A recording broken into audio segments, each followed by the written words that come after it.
Greetings in the name of Jesus Christ. I wish to thank the Lord for taking us through the lockdown from March to September this year. I also thank all of you for faithfully observing the standard operating procedures as set by government and for your untiring effort to keep the church alive and active.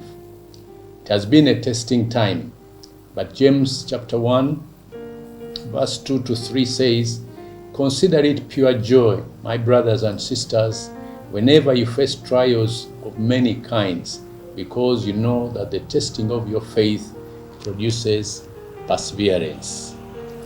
One of the important things we have learned during this time is the importance of small or house meetings.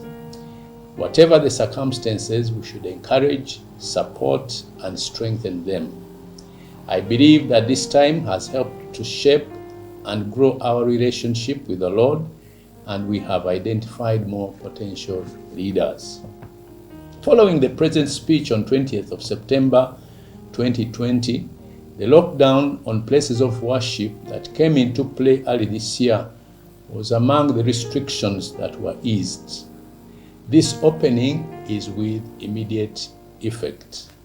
However, this does not mean that COVID-19 has disappeared. I urge all of us to continue behaving responsibly and keep observing the SOPs. Each one is now required to keep himself or herself from possible infection. Therefore, as we prepare to open our churches, I felt a need to emphasize some few areas. 1, let us encourage individual prayers or counseling while maintaining the necessary SOPs. Number 2, prayer and fellowships with numbers not exceeding 70 people can be held on any day. This should be in accordance with observing all the other SOPs.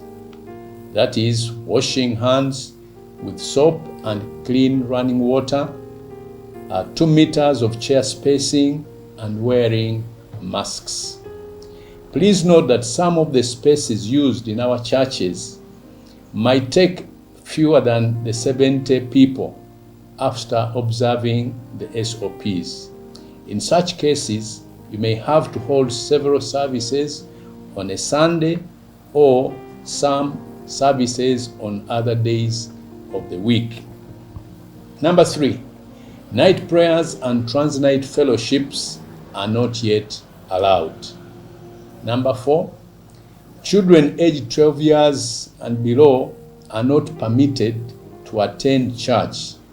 In case it is possible, some parents could attend church in turns. For example, one goes for the first service, and when they return, then their second parent can go for the next. Number 5, brethren with diabetes, cancer, high blood pressure, and such conditions should be advised to stay at home for now and attend service only online. And this is because they are more vulnerable than the others. Number 6, it is not mandatory to open up the places of worship immediately if you are not ready. Hurrying when ill-prepared might cause the spreading of the virus even the more.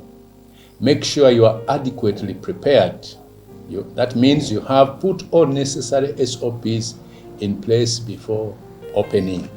Number 7, in every service, please remind the congregants on how to safeguard themselves from getting infected with the virus.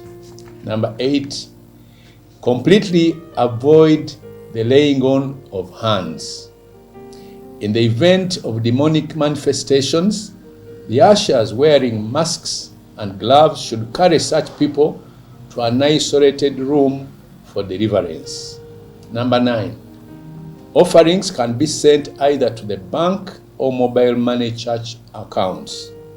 In cases where this is not yet possible, people can collect the offerings in baskets, but one at a time, still observing social distance. Ensure that those handling the offerings are well shielded with masks and sanitizers. Number 10, avoid flouting any of the guidelines. As you know, Romans 13:4 says, the authorities are God's servants sent for your good. But if you are doing wrong, of course, you should be afraid, for they have the power to punish you. And that is from New Living Translation. Finally, may the good Lord be with you, bless and keep you. The Lord make his face shine upon you and be gracious to you. The Lord turn his face towards you and give you peace.